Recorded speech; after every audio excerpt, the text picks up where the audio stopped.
ঐতিহাসিক 7 নভেম্বর জাতীয় বিপ্লব এবং সংহতি দিবস উপলক্ষে বান্দরবানত এক বিশাল জনসভার আয়োজন করেছে জেলা বিএনপি।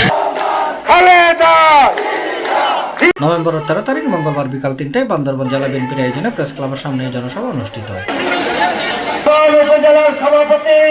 এর আগে দুপুরে বিএনপি সহ দলের অঙ্গ সংগঠনের নেতাকর্মীরা দলে দলে জেলা সদরের রাজার মাঠা তাইরে জড় হই। এরপর বিশাল মিছিল যোগে উজানি পাড়াইরে শহর প্রদক্ষিণ শেষে জনসভাস্থল মিলিত হয়।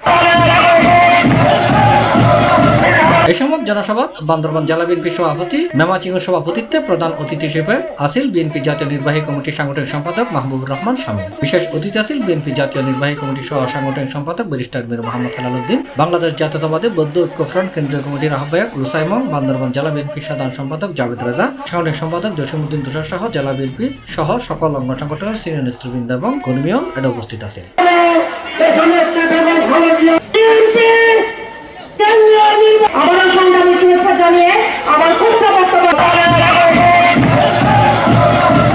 C+ চট্টগ্রাম।